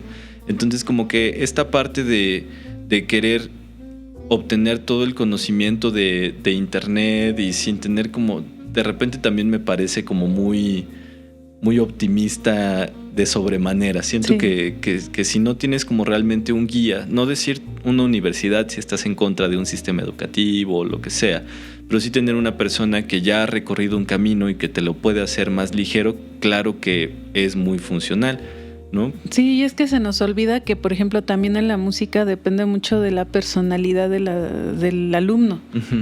Que eso no sé si tú lo alcanzaste a percibir. O sea, en tu grupo eran 12. Empezamos 20, terminamos 11. Sí, bueno, más o menos los 12 que sabía yo. Porque sí, también hay que reconocer que hay quienes dicen, pues a ver qué pasa, ¿no? Y no pasa nada. Pero cada uno con sus características y habilidades diferentes. Y también como maestro uno dice, bueno, si a este le funcionó así, a este otro a lo mejor le tengo que explicar de esta otra forma. Y a él le tengo que explicar de esta otra forma. Entonces vas buscando combinaciones sin que el alumno se dé cuenta. Porque si no van a decir, pues le hace más caso a fulanito porque él sí sabe, ¿no? Y no. O sea, lo que se trata es de combinar todo esto. Y ahí viene algo que tú acabas de decir y que no lo cerramos bien y que nos fuimos como siempre. Porque yo a mí se me va el avión bien padre. Así es la conversación. Sí, mucha gente dice, uy, tanto estudio para que termines de maestro. Y tú, o sea, date cuenta, mijo, si no existen los maestros, pues no existe la universidad. Exacto. No existe todo lo que... A ver, ponte a operar de gratis, ¿no? En el caso de los maestros, de los doctores, a ver, ve y enseña cómo... Lo mismo pasa en la música. O sea, tú puedes llegar y... es que mira, tengo a mi hijito, porque así me llega, ¿no? Que toca el piano él solito. Qué chido, y ves los dedos y ves que todo pues mal. Sí, y bueno, y en este caso pues yo en vez de darles piano les digo, ¿sabes qué? Pues llévalo con fulana de tal o sutano de tal que dan piano, porque ellos son pianistas, ¿no? Y ya ellos se encargan, y pues yo le puedo dar solfeo, le puedo dar que se meta un coro, pero si te quedas tú pensando, ¿por qué demeritar el lograr tú como maestro? Yo creo que es algo muy sublime, o sea, si te lo digo de corazón, porque estás compartiendo lo que a ti te costó un trabajar aprender. O sea, de verdad, el sistema de aprendizaje, el sistema de o sea, todo lo que tuviste que pasar para poder comprender algo y poder compartirlo con los demás. Y sí, o sea, no cualquiera, porque no cualquiera entiende bien. A lo mejor lo sabe hacer, pero no lo entiende, o sea, no sabe por qué lo hace, pero no lo lo hace. entiende al nivel de poder explicárselo a alguien más. Y yo creo que ser maestro en cualquier área, en cualquier ámbito, es algo muy, muy humano. O sea, yo creo que es de las partes más humanas que hay en la vida. Sí, va a haber quien te diga, pues tanto para que... Y me lo han dicho, Pues das clase de solfeo. Y yo, porque nadie quiere dar solfeo. O sea, Beto, y te consta, en la carrera musical... Ahorita en la actualidad creo que sí ya hay más gente que le gusta dar solfeo, pero en mis tiempos era así como solfeo. ¿Y por qué no? Porque es como, no sé, lo tienen muy satanizado también, creo yo. O sea, desde mi perspectiva, así como, dar solfeo. Deberías de estar en una orquesta o deberías de dirigir y tú, pero espérame, o sea... Sí, que también es como esta idea que la gente va teniendo de lo que es el éxito en cada industria o en cada rubro, ¿no? O sea, por ejemplo, a mí me dicen, Nico, ¿por qué no cantas? Y yo, pues porque no tengo pánico escénico al cantar, y te lo juro, o sea, a mí me da pánico cantar enfrente de la gente, no me gusta. O sea, a mí yo no disfruto cantar. Y... también fue parte de lo del violín, o sea, no me gusta estar sola acá y tocando yo solita, mejor en bola, ¿no? Sí. Y eso es también parte de la personalidad y es bueno darte cuenta a tiempo, ¿no? ¿Sabes qué? Pues no es lo mío y a mí me gusta dirigir, me gusta dar la clase de solfeo, de apreciación, de armonía, de cuestiones teóricas de la música y es mi manera de ser feliz y de ser exitosa porque pues no me he muerto de hambre hasta ahorita. Y o sea, de repente sí me da hambre, pero después me la quito y ya. Pues sí, me voy y me compro algo a la tienda. Pero eso es a lo que voy, o sea, define qué es éxito. O sea, imagínate, pues si ser exitoso sería ser como Shakira, por decir, pues entonces no habría doctores. Exacto. Sí. O sea, ya es una cuestión filosófica acá de la semiótica retórica empalmada y empanizada. Que te digo, de aquí podemos hablar horas y horas, pero yo creo que ahí radica el éxito de disfrutar lo que haces, de ser feliz con lo que estás haciendo y de no sentir la frustración. Yo ahorita te confieso, sí estoy frustrada porque lo mío también es dirigir coros. Y no soy de las personas que ahorita esté preparada para convocar gente para cantar. Me encantaría, pero dado el proceso que tenemos y que estamos pasando nosotros, a mí no me gustaría que alguien pasara por lo que pasamos. O sea, definitivamente no me gustaría exponer a alguien más hasta que no haya una cura o una cosa así. O sea, hasta que no haya más certeza y seguridad en la cuestión. Y te lo juro que a lo mejor alguien que escucha decir, ay, pero pues ni pasa nada. O, bueno, pues a nosotros nos pasó. Punto. O sea, es mi situación, es mi circunstancia y es un poquito mi frustración. Sin embargo, pues también es parte de la vida, ¿no? O sea, a veces se gana, a veces se pierde, pero yo creo que mis ganancias son muchas. El ser maestra y poderlo disfrutar, porque te consta, ¿no? O sea, yo disfruto dar mis clases, las disfruto como si estuviera dando un concierto. Sí. Y es que para mí eso es lo realmente chido de esa parte de dar clases, cuando no solo disfrutas tú como alumno, sino cuando sabes o entiendes que el profesor también le está pasando bien dando su clase. O sea, que yo por eso a lo mejor estoy tan enamorado de esta carrera que yo estudié, de la carrera que a mí me tocó, de la generación que a mí me tocó. Sí. Yo no sé cómo lo viven los demás y honestamente es su problema. Pero al menos como lo viví yo, para mí fue increíble porque yo sentía esa motivación en mis profesores, esa motivación en mis compañeros, esa motivación personal, y para mí fue un proceso muy bonito. Y creo que es algo que yo sigo viviendo. O sea, yo el día que vine con Tom también le comentaba como esta parte. O sea, yo realmente, por más que se puedan tener comentarios negativos acerca de alguna institución u otra en cuanto a si es buena o si es mala, yo la viví súper bien. Y honestamente yo no me siento intimidado por otros profesionales en mi mismo rango de edad o en mi mismo rango como de experiencia laboral o algo por el estilo, porque estoy seguro de los conocimientos que he ido adquiriendo y todo, y para mí eso es como lo realmente importante, ¿no? Y mi mamá cuando estudié, yo le decía que yo quería estudiar en otra universidad y demás, pero me dijo, no, si quieres es aquí en Morelia, sí, claro, y tienes que hacerlo así porque no nos alcanza para otra cosa. Entonces, claro, es lo que hay, ¿no? Y me dijo en esa ocasión, no es la universidad, es el alumno. Y para mí eso está muy marcado porque yo recuerdo mucho cuando yo estudié en la Michoacana, yo siempre fui un nicolaita orgulloso, siempre, sí, siempre. Incluso estando en una escuela que a lo mejor, o en una carrera que a lo mejor no me interesaba tanto, yo estaba seguro de que los abogados que egresaban de la Michoacana tenían muy buen nivel, porque yo lo veía en mis compañeros. Dije, tal vez yo no soy el mejor, pero tengo compañeros que aguas, ¿no?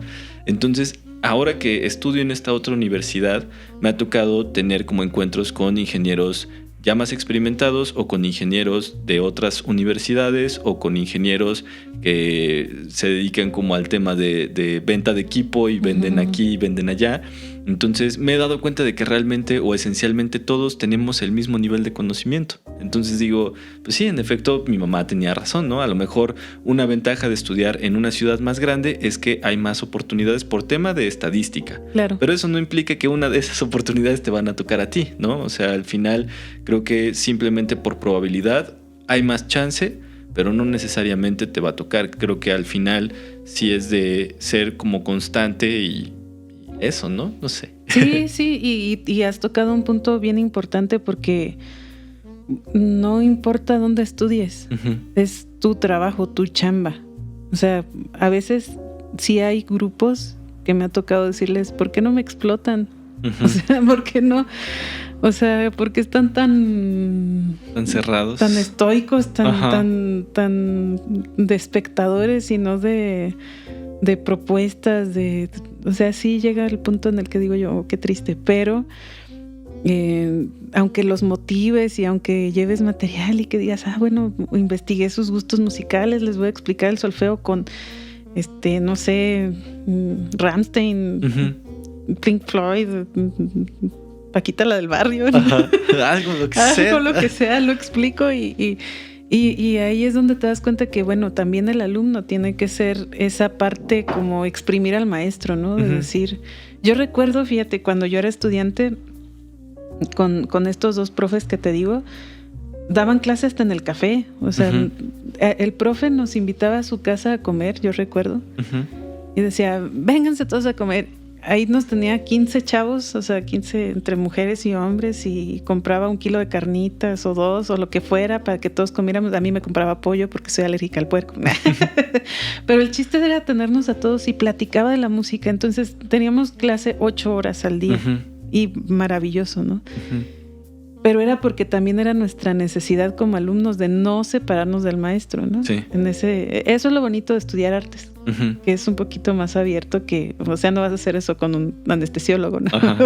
El anestesiólogo hasta te va a ver feo. Sí, ¿por qué estás en mi casa? Quítate de aquí. Sáquese. Sí. Pero eso es lo bonito de las artes y sí, o sea, también tiene mucho que ver con el ego. Porque también, como en todas las carreras, el ego está bien difícil, sí. Y eso es lo que hace a veces que el maestro sea nefasto, o que el maestro sea confiable, o que el maestro te pueda compartir más cosas. ¿Qué tanto miedo tiene el maestro de compartir lo que sabe, no? Y eso, hablo del maestro en general, no he dicho el maestro de música, sino el maestro en general. Porque también el ¿cómo se llama? Esto, cuando no quieres compartir profesional, el celo profesional está... Feo. Y no, o sea, no va a pasar nada, o sea, me choca decir esto, pero el sol sale para todos. Y como maestros también debemos de tomar eso en cuenta, o sea, ¿para qué voy a ser grosero con un alumno que no entiende además? Mejor que sea más llevadero para él, si es su interés aprender, si no es su interés aprender, porque también ha pasado, ¿no? Sí, creo que también, a mí eso es como lo más difícil de aceptar en mi corta experiencia dando clase. Cuando un alumno lo siento como muy apático o muy distante, siento que yo lo estoy haciendo mal. No. Siento que de alguna forma como que le estoy fallando, o tal vez no preparé bien la clase y todo. Y me ha costado mucho también aceptar, digo, recuérdate a ti mismo cuando estudiabas. No todas las materias te interesaban. No en todas las materias eras de, no manches, qué chido. Entonces eso también les pasa a estos alumnos, ¿no? O sea, por más que a lo mejor para ti es la mejor materia del mundo, para ellos simplemente no tienen el interés y ya, ¿no? Y no tiene nada de malo tampoco. Y no les va a servir de nada porque a lo mejor ni siquiera van a ser productores musicales, sino van a ser ingenieros de audio y realmente pues, no les va a interesar si está afinada o no está afinada una persona. Pues ellos nada más van a poner que suene y punto, ¿no? Y ya. Pero... Y uno en su corazoncito debe decir, tranquila, lo estás haciendo bien. O sea, tú estás cumpliendo. Y sí duele. Sí. Yo tengo dando clase desde los 19 años. O sea, tengo 18 años dando clase. Sí, entonces sí, los golpes de la vida te van haciendo como, pues aquí llévatela más tranquila, aquí sí exígeles, aquí sí presiona, aquí ni te preocupes. Ajá. Por lo general, cuando yo dirijo, lo disfruto más porque, como te comento, me ha tocado la bendición, porque sí es una bendición, de que todos los coros que he dirigido es porque va gente que quiere ir y nadie la obliga, nadie le dice, a ver, mijito, vente, vamos al coro. No, es quiero ir al coro porque están chidas las canciones, porque la maestra me cae bien, o porque está mi novia, o porque no sé, cualquier cosa, cualquier excusa es válida. Llegan, cantan y tú lo disfrutas. O sea, aunque no tengan talento, pues dices tú, bueno, pues yo ahorita le echo ganas a ver cómo le hago para que afine, pero salen las cosas, ¿no? O para el concierto no van fulano, sotano y perengano porque no caben en el escenario. No te buscas justificantes, no, cualquier cosa. O no caben en el autobús, sí, pero somos 10, no, pero no caben. No, es que, no, vieras cómo está el escenario chiquito. Y eso, no sé, acá en el Venus. No, pero buscas eso para no herir también, porque hay gente que de plano, yo he conocido maestros que son bien hirientes. No, tú no vas porque no sabes. O tú no entras a mi clase porque no sirves. Así. Qué feo. Ajá.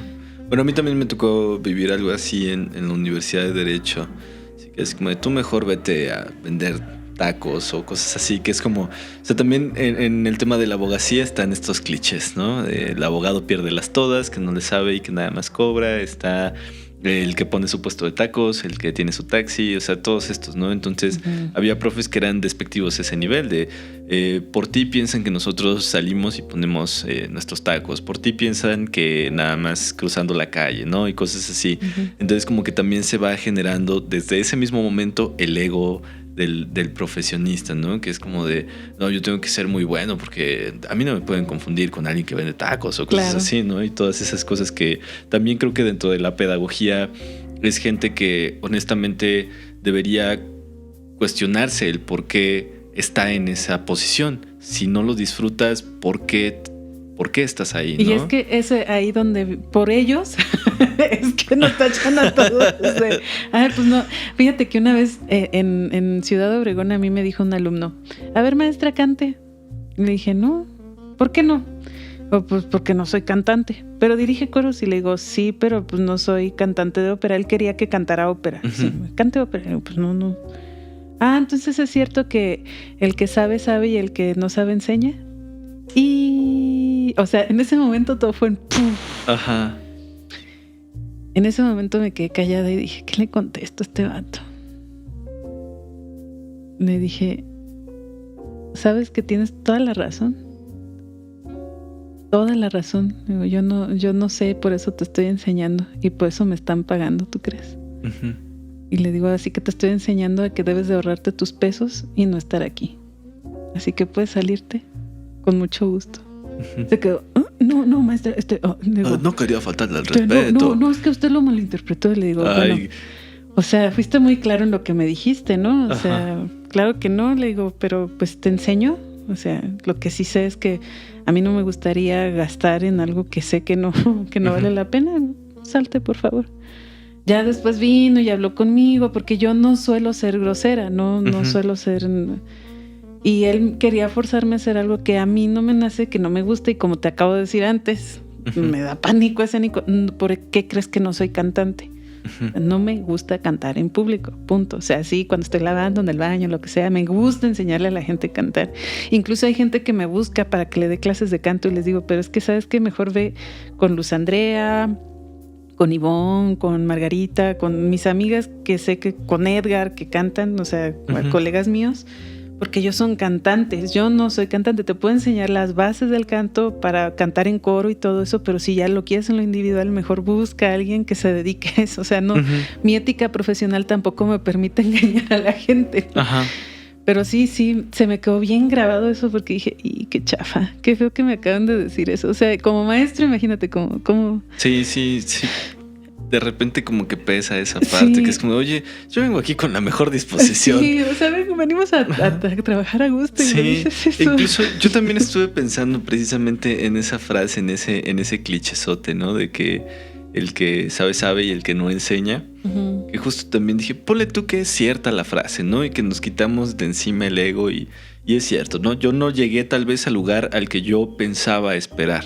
Perdón, al que yo esperaba llegar. Ajá. Entonces, bajo esta dinámica en la que tal vez yo no hice lo que pensé que iba a hacer, pero sé cómo se hace, te enseño para que tal vez tú sí llegues a donde yo no alcancé a llegar, ¿no? Entonces, también si cambiamos un poquito la dinámica de esa frase, es como de, pues, no es que no le sepa, si no, no podría darte, no hay forma de transmitir el conocimiento si no lo entiendes, o sea, eso es de entrada, ¿no? Pero creo que esa frase está diseñada para humillar, Sí, ¿no? Así como para para lastimar al profesor, yo creo. Sí, me dio mucha risa porque, bueno, me di cuenta que no fui a la única maestra que insultó, sino que el muchacho traía mucha información de un maestro extranjero, porque él estudió con maestro extranjero. Y entonces al rato pues me vio tocando el piano, me vio tocando el violín, me vio cantando con mis compañeros en bola, porque te digo, en bola ya cambia la cosa. Sí, es diferente. No, maestro, le digo, no me digas nada, no es necesario que me digas nada. Sáquese de aquí. Le digo, tienes toda la razón, tienes toditita la razón. O sea, yo no supe ponerme en el lugar adecuado, en el momento adecuado para hacer algo que tú querías que yo fuera, que no sé qué es. Punto. Sí. O sea, sí. Ay, no, de veras que qué cosas, una de anécdotas. Pero bueno, para ir cerrando el programa, hay una pregunta que me gusta mucho hacer porque soy muy curioso y es, si fueras un espectador que va al cine y lo que se proyecta es la película de tu vida, desde el principio hasta el día de ayer, ¿la verías? Sí, me reiría mucho. Y lloraría mucho, de verdad. O sea, de hecho estoy planeando en hacer un libro de mi vida, porque me pasan cosas que no te puedes imaginar. O sea, de verdad, uno pensaría que mi vida es bastante lisa y aburrida, pero no. O sea, me pasan cosas divertidísimas y sí. Y la vería yo creo 2 veces, una para llorar y reír y otra para entender. Y otra para hacer anotaciones. Sí. Un momento. Espera, esto no lo debo de hacer. Sí. Qué chido, qué chido. Yo también soy un partidario de volver a ver la vida si se pudiera. Me gustaría mucho también. Y la última pregunta es, ¿hay algo en lo que hayas cambiado de opinión últimamente? Que antes decías, estoy segura de que las cosas deberían ser así, y ahora dices, no estoy tan segura. Sí, pues han habido muchos momentos así en mi vida. Por eso te digo que sí vería mi película. Porque sí ha habido muchos parteaguas y el dar clase para la ingeniería en audio, no tanto para la ENES, por ejemplo, porque ahí sí van puros niños que quieren estudiar la composición de una manera más formal, más de academia. Y es justamente en la ingeniería en audio donde yo aprendí a abrirme a todas las posibilidades musicales y todos los géneros y estilos, y digo, mira, puedo enseñar solfeo a través de tal ritmo, a través de tal cosa, y sí, no tengo que ser tan cuadrada. Qué chido, qué chido. Sí. Y pues bueno, Eli, yo creo que eso es todo por el día de hoy. Me agradó muchísimo platicar contigo. Estuvo muy bonito. Gracias, y pues ojalá no se aburran. Bueno, igual también sí, no sé si te gustaría que la gente que escucha esto te siguiera en alguna de tus redes o así estamos bien. Pues sí, creo que no sé qué tanta seguridad tengo en Facebook, pero me encuentran como Eli Espejel o Elizabeth Espejel. Y pues sí, adelante, si tienen alguna duda o quisieran estudiar solfeo o algo así, pues inscríbanse al no sé qué. Mándenle WhatsApp a Beto y ahí les pasa mi teléfono. Con Muy mucho bien. gusto. Igual también pueden dejarnos mensajitos o comentarios y pues ahí estaremos al pendiente. Muchas gracias, Eli. Gracias a ti, Beto. Nos vemos. Bye. Y bueno, hasta aquí llega el episodio del día de hoy. Una disculpa por la calidad de audio de esta última parte, ya que, pues bueno, tristemente en este momento no tengo acceso a los micrófonos a los que están acostumbrados. Sin embargo, les recuerdo que pueden encontrar todos los links relevantes de este episodio en la descripción de YouTube. Y pues únicamente agradecerles que gracias a ustedes ya llegamos a los 100 suscriptores y espero siga avanzando de esta forma más adelante. También les recuerdo que me pueden encontrar en todas las redes sociales como Lo Absurdo Podcast y nos escuchamos la siguiente semana. Espero tengan una excelente noche de jueves. o cuando sea que estén escuchando esto.